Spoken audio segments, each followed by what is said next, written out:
À 38 ans, Geoffroy a décidé de se lancer en politique. Choisi par son parti, le CDH, pour être tête de liste à Ixelles, ce juriste de formation est comme un poisson dans l'eau dans sa commune, avec déjà un sacré sens du contact. De chaque discussion, on apprend des choses. Les problèmes de madame ne sont pas ceux que je rencontre peut-être au quotidien, mais donc ça permet d'affiner la connaissance de la commune. Aux prochaines élections, il y aura plus de jeunes, vous en pensez quoi? Je trouve que c'est une très bonne idée. C'est pas ma génération, mais il est grand temps que ma génération laisse un peu la place. Pourquoi? Parce qu'il y aura d'autres idées, parce que on prépare le monde de demain et pas le monde d'hier. S'essayer en politique pour faire bouger les choses, c'est l'objectif de Geoffroy. Après avoir travaillé pour le ministère des Affaires étrangères et le ministère de l'Intérieur, ce trentenaire, tout jeune papa, espère incarner la nouvelle génération. C'est sain dans une démocratie d'avoir des nouvelles têtes qui émergent, pas nécessairement des jeunes. On peut avoir un patron d'entreprise qui a géré une entreprise privée pendant 50 ans et qui a envie de mettre ses compétences managériales au sein d'une commune.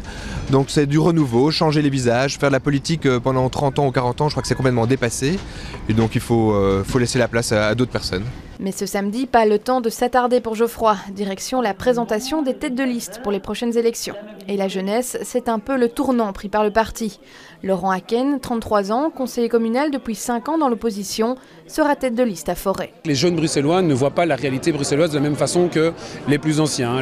On est beaucoup moins dans les combats communautaires, on est beaucoup moins dans la défense des valeurs francophones, vu qu'on est une ville multiculturelle, une ville cosmopolite, qu'on a tous voyagé durant nos études. Et donc on a vraiment une autre vision de la société, mais qui, je pense, correspond beaucoup plus à ce que est Bruxelles et ce que devient Bruxelles aujourd'hui.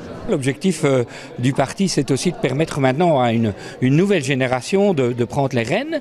Et donc c'est important qu'on puisse à la fois bénéficier de l'expérience de plus anciens qui exercent des responsabilités dans les communes, mais aussi de permettre à une jeune génération demain d'accéder aux responsabilités. Un majorat de plus, conforter sa présence dans les différentes majorités, tels sont les objectifs du CDH bruxellois. Mais pour conquérir de nouveaux électeurs dans l'ensemble des 19 communes, le parti semble avoir misé sur la jeunesse et de nouveaux visages.